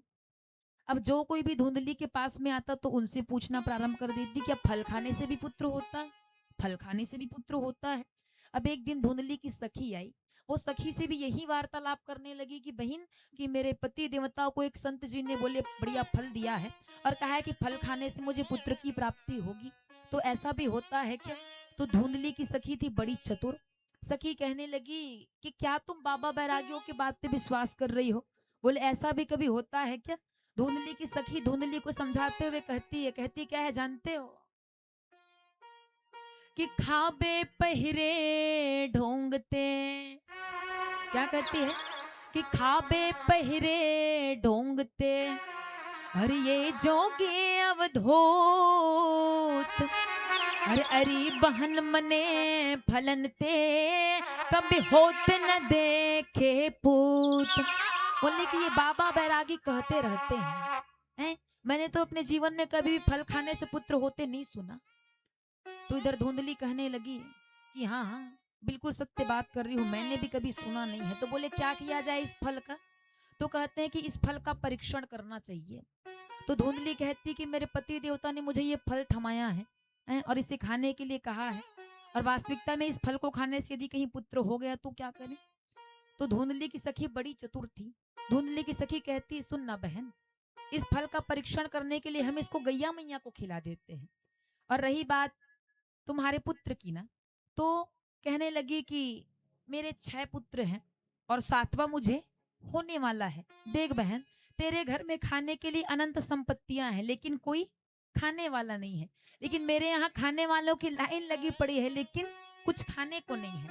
एक काम करना, तुम मेरे पति देवता को थोड़ा धन दे देना, वो धन के थोड़े लोभी हैं, और उनके बदले में अपना 7वां पुत्र जो है तुम्हें थमा दूंगी। इतना कहा करके सखी चली गई। अब महाराज धीरे धीरे समय व्यतीत हुआ। धुंधली जब गर्भवती हुई तो अपनी, गर्भवती तो नहीं है लेकिन पति को कुछ तो बताना पड़ेगा ना, तो पति देवता से कहती कि महाराज अब तो मैं गर्भवती हो गई हूँ, बोले आपको मेरी सेवा सत्कार करनी पड़ेगी, सेवा करना पड़ेगा, इसीलिए मैं अपने सखी घर चली जाती हूँ, पुत्र होने के बाद मैं चली आऊंगी। इतना कहा करके धुंधली चली गई। अब धीरे धीरे महाराज समय बीता और उस फल का परीक्षण करने के लिए गैया मैया को खिला दी। अब जैसे ही धुंधली को, सखी को जब पुत्र हुआ तो धुंधली की सखी ने पुत्र जो है वो धुंधली को थमाई दिया। अब धुंधली उस पुत्र को लेकर के आई और आत्मदेव जी के हाथों में थमा दी, कहने लगी बधाई हो महाराज, आपको भी बड़ा पुत्र हुआ है। अब जिस फल का परीक्षण करने के लिए जिसको गैया मैया को खिलाया था, कुछ समय बाद, समय आने के बाद उस गैया मैया ने भी सुंदर पुत्र को जन्म दिया, और सुंदर पुत्र को जब जन्म दिया तो उनका संपूर्ण शरीर जो था वो मनुष्य का था और कर्ण जो थे वो गौ के भांति थे, कहते हैं। अब जैसे ही आत्मदेव जी को पता चला, आत्मदेव जी महाराज बड़े प्रमुदित, बड़े हर्षित और बड़े आनंद विभोर होकर के महाराज पुत्र जन्म की खुशी में खूब दान संपत्ति, खूब दान धर्म इत्यादि किए। अब आत्मदेव जी को पता चला कि कई वर्षों से गैया मैया को भी कोई बछड़ा नहीं है, बछिया नहीं है, उन्होंने भी सुंदर पुत्र को जन्म दिया है। अब तो खुशी और दुगनी हो गई कि ऊपर वाला नहीं देता तो नहीं देता, लेकिन जब देता है तो बोले छप्पड़ फाड़ के देता है। ये विचार करने लगे महाराज। अब तो धीरे धीरे समय व्यतीत हुआ, नामकरण की बारी आई। तो आत्मदेव जी कहते हैं कि पहले मैं अपने पुत्र का नामकरण करूंगा। तो आत्मदेव जी कहते हैं कि मेरा नाम आत्मदेव तो मेरे पुत्र का नाम होगा परमात्मा देव। तो धुंधली कहने लगी महाराज ऐसा थोड़ी होता है, 9 महीने गर्भ में हमने रखा, तकलीफें हमने उठाई, रखी नहीं है, बस उनको दिखावा करना है। धुंधली कहती 9 महीने गर्भ में हमने रखा, तकलीफें हमने उठाई, और नामकरण की बारी आती है तो कहते हो कि मेरा नाम आत्मदेव तो मेरे पुत्र का नाम परमात्मा देव। धुंधली कहती ऐसा नहीं, बोले मेरा नाम धुंधली तो मेरे पुत्र का नाम धुंधकारी कहे, और उसी बालक का नाम धुंधकारी हुआ। अब गैया मैया ने जो पुत्र को जन्म दिया है, बोले उसका भी नामकरण होना चाहिए। तो उसका नामकरण कैसे हो? तो संपूर्ण शरीर मनुष्य का, कर्ण बस गौ के भांति, इसीलिए महाराज उसका नाम रखा गया गौकर्ण कहते हैं। और आगे चल करके गौकर्ण पंडितो ज्ञानी धुंधकारी च महाखलः, कहते हैं कि जिस घर में एक लौता पुत्र हो ना, वहां पे बिगड़ने की संभावना पूरी पूरी होती है। इसीलिए जिस घर में कहीं इकलौता पुत्र हो तो वहां पे माता पिता को ज्यादा ध्यान अपने पुत्र के ऊपर केंद्रित करना चाहिए। और यहीं पे आत्मदेव जी से गलती हो गई, गड़बड़ी हो गई। धीरे धीरे आत्मदेव जी के पुत्र जो धुंधकारी है वो बड़ा हुआ। तो धुंधकारी जो है बड़ा हुआ महाराज, तो बुरे कार्यों में आसक्त हो गया। यदि बालक कहीं बचपन में एक आंख बंद करके दूसरे आंख को खोल के यदि कहीं कंचा खेलना प्रारंभ कर देना, तो उस बालक से कहो कि बेटा एक आंख बंद करने से परमात्मा नहीं मिलते रे, काम कर दोनों आंख बंद कर ले, उस श्री हरि की प्राप्ति कर ले, ऐसा बताना चाहिए। यदि बालक कहीं बचपन में नकली वाले गन से खेलना प्रारंभ कर रहा है तो समझ जाओ बिगड़ने की तिथि प्रारंभ हो गई। यदि नकली वाले गन से खेलना प्रारंभ करे तो गन छीन करके उनके हाथों में बढ़िया झोली माला पकड़ा दो और कहे कि बेटा इस झोली माला को लेकर के बढ़िया भगवान नाम जाप कर रहे, एक न एक दिन ठाकुर की प्राप्ति तुम्हें विशेष रूप से होगी। बोले ऐसी सावधानी बरतनी चाहिए। लेकिन यहाँ पर आत्मदेव जी से बड़ी गड़बड़ी हुई। धीरे धीरे उनका पुत्र जो धुंधकारी है वो बड़ा हुआ और ऐसे बुरे कार्यों में आसक्त हुआ महाराज की क्या कहें। महाराज ऐसा बुरा कार्य पकड़ा महाराज की ताश जुआ खेलना प्रारंभ कर दिया। ताश जुए में उनकी आसक्तियां बढ़ने लगी। अब धीरे धीरे ताश खेलते खेलते महाराज कुछ रुपये लगाने लगा। अब रुपये लगाने लगा, कुछ पैसे हारने लगा तो क्रोध में आकर के मदिरे का भी पान करना प्रारंभ कर दिया। अब आत्मदेव जी का इकलौता बेटा था तो आत्मदेव जी सारा धन लुटाते रहे। बोले सारा कुछ तो तेरा ही है, सारा तू ले करके जाते जा। अब महाराज यहाँ पर आत्मदेव जी ने सावधानी नहीं बरती। धीरे धीरे धुंधकारी का जो महाराज पाप कर्म है इतना बढ़ता गया कि क्या कहें, उनकी प्रवृत्तियां इतनी बिगड़ी कि क्या कहें। अब तो घर में जगह जगह मदिरे के बोतल नजर आते, ताश की पत्तियां नजर आती। अब तो धुंधली के मन में भी बड़ा कष्ट हुआ। धुंधली कहने लगी वारे जब से तू जन्म लेकर के आया है रे, मेरे मंदिर जैसे घर को तूने नरक का अड्डा बना करके रख दिया है रे। जगह जगह मुझे ताश के पत्ते नजर आते हैं, जगह जगह मदिरे मांस के टुकड़े नजर आते हैं। भले ही मैं पहले बांझ थी रे, भले लोग मुझे बांझ कह करके संबोधित किया करते थे, ये मुझे स्वीकार था, लेकिन तेरे जैसे पुत्र के होने से अच्छा तो मैं निसंतान ही ठीक थी।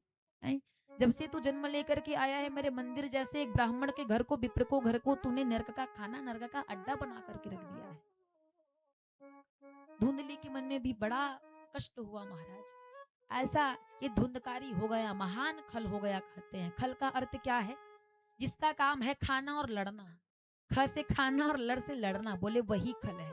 और वही खल जो है वो धुंधकारी हो गया कहते हैं। जो किसी को नहीं मानता हो, जो धर्म का विरोधी हो, जो माता पिता को ना मानता हो, जो धर्म का विरोध करता हो, जो देवताओं का विपक्षी हो, वही कलह कहते हैं। और वही धुंधकारी की स्थिति पड़ी महाराज। महान खल ये धुंधकारी हो गया। खल अर्थात जो खाना और लड़ना जिसका काम हो, और वही धुंधकारी है महाराज। किसी का मानता नहीं है, सुनता नहीं है। माता पिता कुछ आज्ञा करते उनकी भी नहीं मानता, हमेशा अपने अनुसार कार्य करता है। अब इस बार तो आत्मदेव जी के मन में बड़ा कष्ट हुआ महाराज। आत्मदेव जी महाराज जो थे एकांत सेवन कर लिए, मौन बैठे रहे, उदास बैठे रहे। एक दिन आत्मदेव जी के पास उनके पुत्र गौकर्ण का आगमन हुआ। गैया मैया ने जिस सुंदर पुत्र को जन्म दिया था ना, वही गौकर्ण जी महाराज बढ़िया तीर्थ से आए और आ करके देखे तो उनके जो पिताजी हैं, मुख कमल उदास है महाराज। गोकर्ण जी ने पूछा, क्या बात है पिताजी, आप इतने मौन क्यों हैं, उदास क्यों हैं? उदासी का कुछ कारण है, बता सकते हैं? तो इधर जो आत्मदेव जी हैं वो कहने लगे, क्या बताऊं बेटा, आज मुझे उस संत की बात याद आ रही है। उन्होंने कहा था कि पुत्र प्राप्ति एकमात्र अज्ञान है, और वास्तविकता में वो अज्ञान है। पुत्र नहीं था तो मैं रो रहा था, लेकिन पुत्र है तो मैं फिर भी रो रहा हूँ। पुत्र नहीं था तो मैं केवल 2 आंसू रोता था, लेकिन पुत्र है तो आज मैं 4 आंसू खून के आंसू रो रहा हूँ। मुझे ऐसा लगता है कि मेरा पूरा जीवन नष्ट होने जा रहा है। मैं क्या करूं, कहाँ जाऊं, कहाँ जा करके शांति की प्राप्ति करूं, मुझे समझ में नहीं आता। वन में जाऊं तो इतना वैराग्य मुझ में है नहीं, क्या करूं? और जैसे ही आत्मदेव जी ने सारी यातें बातें गोकर्ण जी को सुनाई तो गोकर्ण जी कहने लगे, पिताजी सबसे पहले तो शरीर के प्रति जो देहाभिमान है उसका हम त्याग करें। पिताजी शरीर की 3 ही गतियां हैं, जला दोगे तो राख बन जाएगा, गाड़ दोगे तो कीड़े खा जाएंगे, टुकड़े टुकड़े करके फेंक दोगे तो गिद्ध खा जाएंगे। बोले 3 ही गतियां हैं, चौथी कोई गति नहीं है। और शरीर के प्रति जो देहाभिमान है, पिताजी कहते हैं हमको उसका त्याग करना चाहिए। आप कभी एकांत में बैठो तो एकांत में बैठ करके ये मन में विचार करो कि मैं कौन हूँ, मैं कहाँ से आया हूँ, ये शरीर परमात्मा ने मुझे किस लिए दिया है। यदि मैं हाथ हूं तो हाथ टूट क्यों जाते हैं, आंख है तो आंखें अंधी क्यों हो जाती है, पैर हो तो पैर लंगड़े क्यों हो जाते हैं। यदि माता पिता मेरे अपने हैं तो कुछ समय बाद मुझे छोड़ करके परमात्मा के धाम को विलीन गमन क्यों कर जाते हैं। यदि आप ऐसा प्रश्न आपने आप से करो ना, तो गोकर्ण जी कहते हैं कि पिताजी आपके हृदय से केवल और केवल एक ही आवाज निकलेगी, और वो आवाज है पिताजी। गोकर्ण जी अपने पिता आत्मदेव जी से कहते हुए कहते हैं, क्या कि चल रे हंसा मरलोक को, क्या कहते हैं कि चल रे हंसा मरलोक को, हर कोई नहीं यहाँ तेरा है, और जग वालों का हुआ अंधेरा, और अपना हुआ सवेरा है। इधर जो है गोकर्ण जी अपने पिता आत्मदेव जी को उपदेश करते हुए कहते हैं कि यदि ऐसी बात आप अपने मन से करो ना, तो आपके हृदय से केवल और केवल एक ही आवाज निकलेगी कि जिसको आपने अपना माना वो सब वहम है, यहाँ कोई नहीं है अपना। महाराज, धन कमाना धर्म है, पत्नी बच्चों से प्रेम करना धर्म है, संसार के कार्य को करना भी धर्म है, लेकिन ये सब मेरा है, इनके बगैर मैं नहीं रह सकता, यह सोचना अधर्म है। ये बंधन का कारण है, और बंधन में जो व्यक्ति फंसता है पिताजी, उनकी स्थिति यही होती है। इसीलिए कहते हैं कि शरीर के प्रति जो देहाभिमान है, सबसे पहले इस देहाभिमान का हम त्याग करें, और देहाभिमान का जब त्याग करेंगे पिताजी, तब हमारे मन से ये दुख, ये तकलीफ कम होगा। इधर यही बात जब गोकर्ण जी महाराज अपने पिता आत्मदेव जी को समझाए, तो आत्मदेव जी महाराज, उनका मन महाराज बड़ा शांत हुआ, उनको शांति की प्राप्ति हुई। रात्रि कालीन में बैठ करके गोकर्ण जी महाराज ने बढ़िया गोकर्ण गीता का उपदेश जो है वो आत्मदेव जी के मन में किया। तब वही आत्मदेव जी महाराज जो है वो घर को छोड़ करके श्रीमद् भागवत जी का 10वें स्कंद का पाठ किए, और एकांत सेवन करके उन्होंने गोविंद की प्राप्ति भी करी। अब धुंधकारी कहने लगा, महाराज अच्छा हुआ कि पिताजी चले गए, हर समय रोक टोक करके रखते थे, ऐसा करो ऐसा मत करो, यहाँ जाओ यहाँ ना जाओ, महाराज पूरे खलबली मचा के रखी थी। अब तो केवल और केवल मेरा ही प्रशासन है, मेरा ही राज्य है, ऐसा सोच विचार जो है वो इधर धुंधकारी करना प्रारंभ कर दिया। अपनी मैया से कहता कि जितना भी धन है सब ला करके दे, मुझे सौंप दे, अब तो सब मेरा ही है, मेरे छोड़ किसी और का नहीं है। अब तो मैया को लातों से मारना प्रारंभ किया। धुंधली कहने लगी कि तेरे जैसे पुत्र की अच्छे तो मैं निसंतान ही ठीक थे रे, अब लगता है मेरे भी जाने की समय, मेरी भी जाने की घड़ी आ गई है। अब जैसे ही धुंधली ने कहा तो धुंधली के मन में बड़ा कष्ट हुआ। महाराज, धुंधली जो थी वो भी कुएं में कूद करके आत्महत्या कर ली, पिताजी भी चले गए, मैया जी भी चली गई। अब तो धुंधकारी कहने लगा कि घर में मेरा ही प्रशासन रहेगा, किसी और का प्रशासन यहाँ चलने वाला टिकने वाला नहीं है।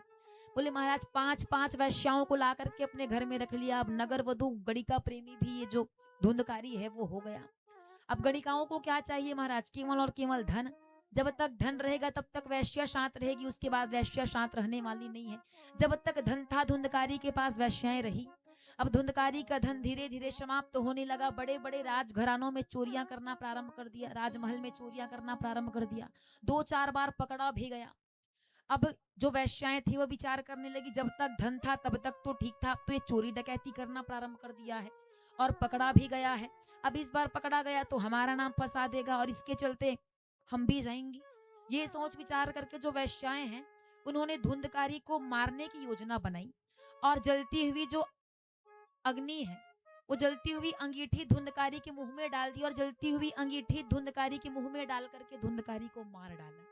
जीवन व्यतीत हुआ तो बुरे कर्मों के साथ और मरा भी तो कैसी कुगति मृत्यु को लेकर के धुंधकारी जो है वो मर गया। कहते हैं महाराज मर गया तो मरने के बाद भी उसको शांति नहीं है महाराज, पाप कर्म में जीवन व्यतीत हुआ है और वैश्याओं ने मारा है, तो मरने के बाद अपने पिताजी के विशाल महल में प्रेत बन करके पड़ा रहा।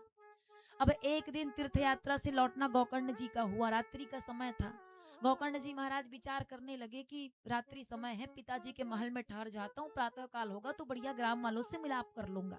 ये सोच विचार करके गोकर्ण जी आए और अपने पिताजी के विशाल महल में प्रवेश किए। और महाराज जिस समय संसारिक लोग शयन करते हैं, सोते हैं, उस समय संयमी पुरुष जो है वो बैठ करके परमात्मा का ध्यान करते हैं। अब गोकर्ण जी तप करने बैठे, ध्यान करने बैठे, परमात्मा का ध्यान लगाने, तो गोकर्ण जी महाराज को हजारों प्रकार की आवाजें आती, कभी घोड़े की आवाज, कभी हाथी की आवाज, कभी किसी की वार्तालाप की आवाज, कभी खनखनाहट की आवाज। अब तो गोकर्ण जी को बड़ा भय लगा। गोकर्ण जी ने कहा, कौन हो महाराज, इतना भयभीत क्यों कर रहे हो, इतना डरा क्यों रहे हो। इतने में महाराज उनका भाई जो धुंधकारी था ना, वही मरने के बाद प्रेत की योनि में पड़ा था। वो धुंधकारी जो है अपने भाई गोकर्ण से कहने लगा कि भाई मैं हूं, अहं भ्राता त्वदयो अस्मि धुंधकारिति नामतः स्वकीयेनैव दोषेण ब्रह्मा त्वं नाशितं मया। इधर जो धुंधकारी है, धुंधकारी जो प्रेत की योनि में पड़ा है, वो गोकर्ण जी से कहते हैं कि भाई मैं आपका ही भाई धुंधकारी हूँ कहे। इधर जैसे ही गोकर्ण जी ने सुना, गोकर्ण जी कहने लगे, हरे राम राम, धुंधकारी तुम यहाँ प्रेत की योनि में पड़े हो। अरे जब मुझे पता चला कि नगर वधुओं ने, गणिकाओं ने तुमको, वैश्याओं ने तुम्हारे मुंह में जलती हुई अंगीठी डाल करके तुमको मार डाला है, तो मैंने तुम्हारे नाम से महाराज बोले गया जी में श्राद्ध कर दिया, लेकिन महाराज तुम्हारी मुक्ति नहीं हुई। तो धुंधकारी कहने लगे, नहीं नहीं भाई मेरी मुक्ति नहीं हुई, आप गया जी में मेरे नाम से एक नहीं 1000 बार भी श्राद्ध कर दोगे ना महाराज, फिर भी मेरी मुक्ति होने जाने वाली नहीं है। और महाराज आपके जैसे विद्वान का भाई, संत का भाई इधर प्रेत योनि में पड़ा हुआ है, महाराज बड़ा कष्ट हो रहा है, महाराज आप मुझे इस प्रेत योनि से छुटकारा दिलाओ, महाराज मुक्ति दिलाओ, केवल और केवल यही विनती निवेदन आपसे करता हूँ। गोकर्ण जी ने कहा, महाराज रात्रिकालीन का समय है, तुम सवेरे होने तक की प्रतीक्षा करो, इंतजार करो। इतना कहा करके गोकर्ण जी मौन रहे। जैसे प्रातः काल हुआ, महाराज गोकर्ण जी महाराज अपने कक्ष से बाहर आए, महल से बाहर आए, तो गोकर्ण जी महाराज ने महाराज पूछा कि हे भुवन भास्कर सूर्य, केवल इतना बताओ कि महाप्रेत की मुक्ति कैसे हो। और जैसे ही पूछा महाराज, तब भुवन भास्कर सूर्य ने आदेश किया कि श्रीमद् भागवत मुक्ति सप्ताहम वाचनम कुरु, अर्थात आपको वही सप्ताह ज्ञान यज्ञ का आयोजन करना चाहिए। और जैसे ही कहा महाराज, तो गोकर्ण जी महाराज ने अपने भाई धुंधकारी के लिए इस कथा को किया। गोकर्ण जी महाराज स्वयं व्यास आसन पर विराजमान है, व्यास आसन पर बैठे, सुंदर व्यास मंच लगाया गया, बढ़िया तुलसी की स्थापना हुई। उसके बाद गोकर्ण जी महाराज जो हैं अपने भाई धुंधकारी से कहने लगे कि भ्राताश्री, मैं तुम्हारे लिए ही इस सुंदर कथा का आयोजन कर रहा हूँ, तुम बढ़िया आओ और आकर के बैठ के इस कथा का बढ़िया लाभ उठाओ। और जैसे ही गोकर्ण जी ने अपने भाई धुंधकारी से कहा महाराज, तो बढ़िया व्यास आसन लगाया गया, तुलसी की बढ़िया स्थापना हुई, बैठने की उचित व्यवस्था हुई। व्यास इधर व्यास के रूप में स्वयं गोकर्ण जी महाराज विराजमान है। अपने भाई से कहते, जहां कहीं भी हो आकर के महाराज बढ़िया कथा सुनो। तो गोकर्ण जी महाराज जो है वो मनुष्य का शरीर तो उनके पास नहीं है कि आपकी और हमारी तरह बैठ करके बढ़िया कथा श्रवण कर सके, प्रेत के शरीर में पड़ा है। और प्रेत यदि कहीं बैठे तो इधर से हवा उड़ा करके ले जाए, कुछ भी कार्य गतिविधि उनके साथ हो सकती है। तो धुंधकारी क्या किया महाराज, बढ़िया सप्त ग्रंथि जो बांस होता है ना, उनके बांस की पहली ग्रंथि में जाकर के विराजमान हो गया, पहली ग्रंथि में जाकर के बैठ गया। जैसे पहले दिन की कथा हुई महाराज, पहले दिन की कथा के प्रभाव से पहली ग्रंथि फूट गई दूसरे दिवस की कथा हुई, दूसरे दिवस की कथा के प्रभाव से दूसरी ग्रंथि फट गई। ऐसे सप्त दिवस तक की कथा चली। श्रीमद् भागवत जी की सप्त दिवस की कथा में सातों ग्रंथियां फूट गई और जो धुंधकारी जो प्रेत आत्मा के शरीर में पड़ा था ना, उसकी प्रेत योनि टूटी और प्रेत योनि जब टूटी तब दिव्य पुरुष के रूप में धुंधकारी जो है वो वास्तविक स्वरूप के रूप में उत्पन्न हुआ और उसी धुंधकारी के लिए परमात्मा के धाम से सुंदर विमान आया। और भगवान के पार्षद कहने लगे, चलिए महाराज, आपने सप्त दिवस बढ़िया श्रीमद् भागवत जी की कथा श्रवण करी है, आपके लिए विमान लेकर के आए हैं। तो यहाँ पे गौकर्ण जी कहने लगे कि कथा सिर्फ और सिर्फ धुंधकारी ने नहीं सुनी, कथा तो सभी श्रोताओं ने सुनी है, तो सभी श्रोताओं के लिए परमात्मा के धाम से बोले एक एक विमान आने चाहिए। तो पार्षदों ने कहा, महाराज कि परमात्मा के धाम से विमान केवल उसी के लिए आता है जो हरि की कथा को भाव से सुने, मन से सुने, उनके लिए परमात्मा के धाम से विमान आता है। जो फोकट में बैठ के टाइम पास करने वाले हैं उनके लिए परमात्मा के धाम से विमान नहीं आता। कहते श्रोता होते तीन प्रकार के, बड़े भैया श्रोता होते हैं तीन प्रकार के, एक है श्रोता, दूसरे हैं सरोता और तीसरे हैं बोले सोता। श्रोता कौन है? जो परमात्मा की कथा को भाव पूर्ण सुने, भाव विभोर होकर के सुने, वो सच्चे श्रोता का लक्षण है। सरोता कौन है? उनको कथा पुराण से कोई लेना देना नहीं होता, वो सरोता के भांति काटने का कार्य करते हैं।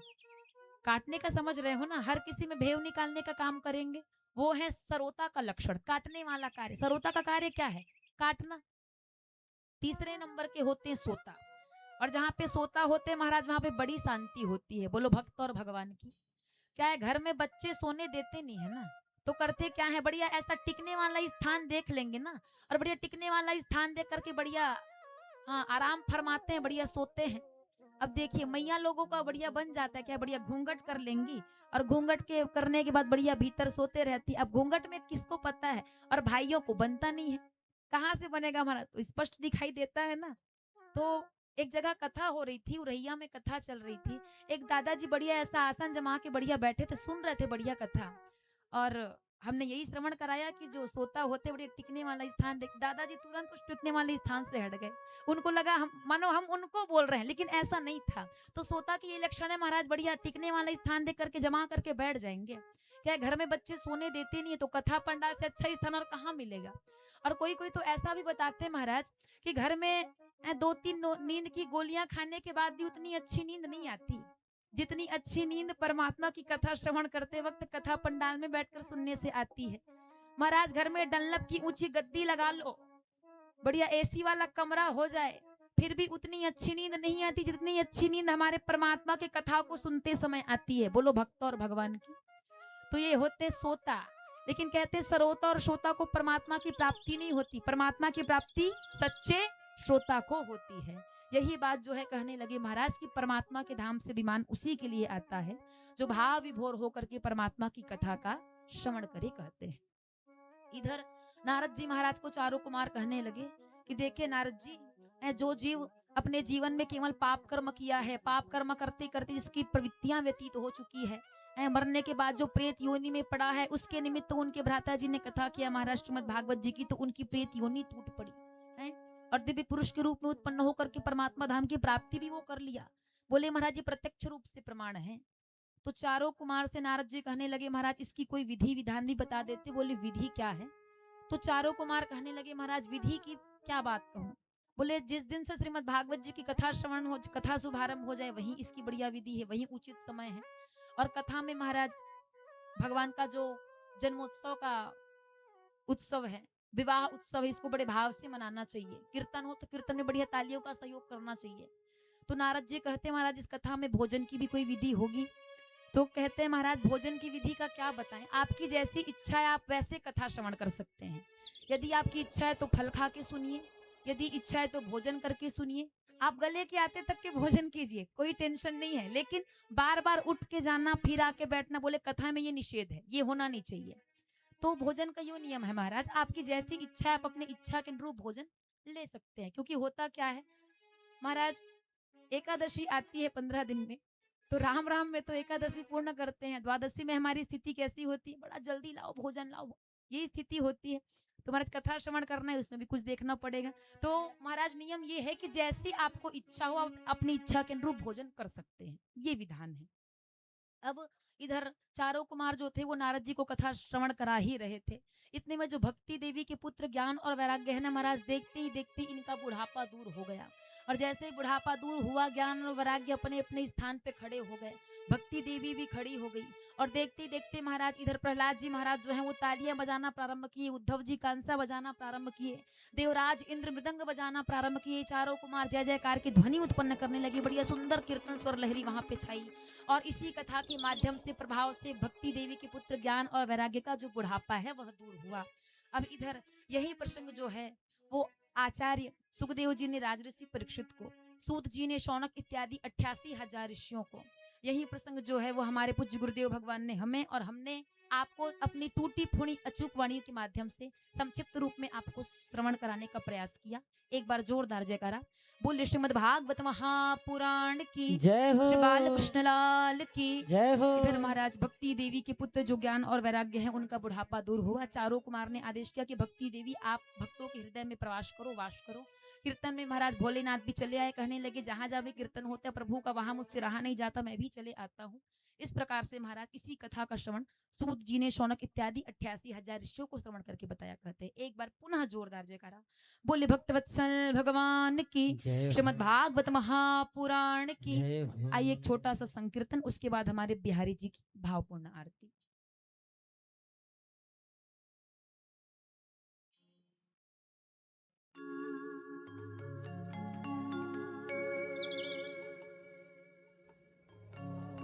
जय राधे जय राधे, राधे जय राधे, जय राधे।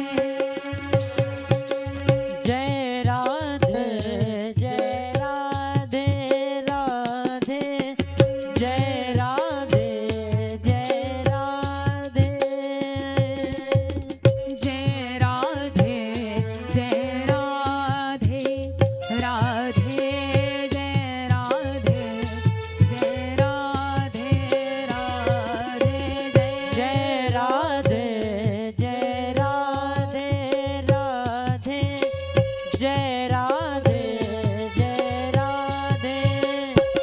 जय राधे जय राधे, राधे राधे जय राधे, राधे श्री राधे श्री राधे, राधे राधे श्री राधे, राधे राधे राधे राधे, राधे राधे, राधे राधे, राधे राधे राधे राधे राधे राधे राधे राधे राधे, राधे राधे, राधे राधे। जय राधे जय राधे, राधे श्री राधे श्री राधे, राधे जय राधे, जय राधे, राधे श्री राधे, जय राधे, राधे जय राधे जय राधे, राधे श्री राधे श्री राधे, राधे जय राधे, जय राधे, राधे श्री राधे, जय राधे, राधे जय राधे जय राधे, राधे श्री राधे श्री राधे, राधे जय राधे, जय राधे, राधे जय राधे श्री राधे, राधे। बोले भक्तवत्सल भगवान की जय हो, श्रीमद् भागवत महापुराण जय हो।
हरिः ओं मा ॐ चन्द्रमा मनसो जा चक्षुः सूर्योरजायतः श्रोत्राद्वायुश्च प्राणस्य मुखादग्निरजायत।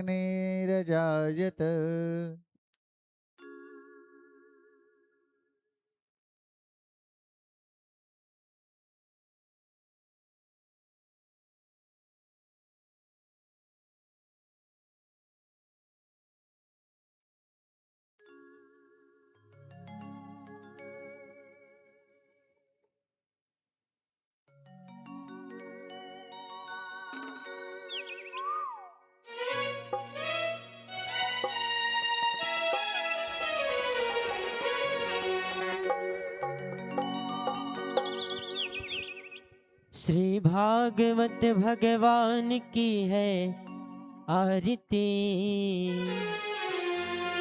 पापियों को पाप से है तारती। श्री भागवत भगवान की है आरती, पापियों को पाप से है तारती। श्री भागवत भगवान की है आरती, पापियों को पाप से है तारती। श्री भागवत भगवान की है आरती, पापियों को पाप से है तारती। ये अमर ग्रंथ ये मुक्ति पंथ ये पंचम वेद निराला, नव ज्योत जलाने वाला। ये अमर ग्रंथ ये मुक्ति पंथ ये पंचम वेद निराला, नव ज्योति जलाने वाला। ये अमर ग्रंथ ये मुक्ति पंथ ये पंचम वेद निराला, नव ज्योत जलाने वाला। अमर ग्रंथ ये मुक्ति पंथ ये पंचम वेद निराला, नव ज्योति जलाने वाला। हरि नाम यही हरि धाम यही हरि नाम यही हरि धाम यही, हरि नाम यही हरि धाम यही, हरि नाम यही हरि धाम यही। यही जग मंगल की आरती, पापियों को पाप से है तारती। श्री भागवत भगवान की है आरती, पापियों को पाप से है तारती। ये शांति गीत पावन पुनीत, पापों को मिटाने वाला, हरि दर्श कराने वाला।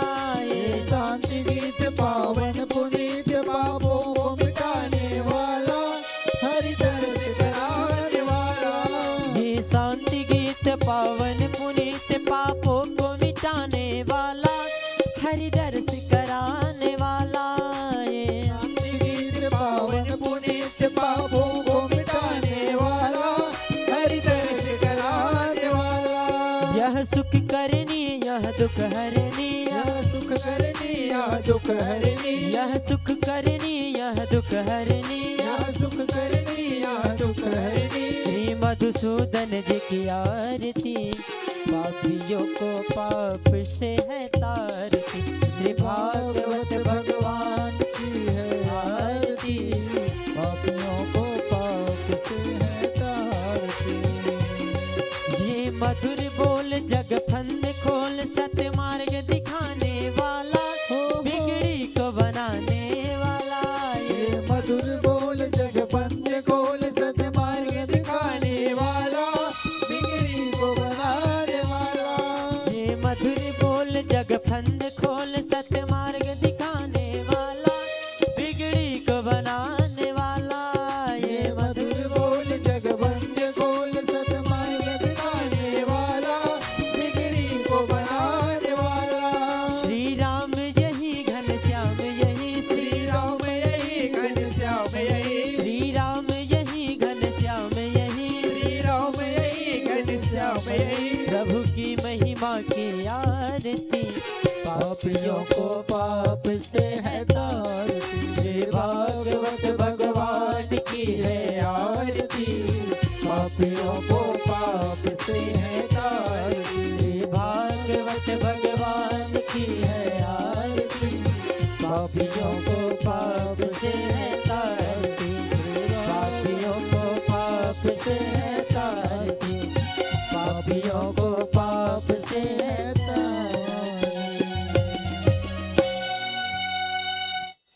हरिः ओम मम करवरगौरम करुणावतारम संसार सारम जगेन्द्रहारम सदा वसंतम हृदयारविंदे भवम भवानीं सहितं नम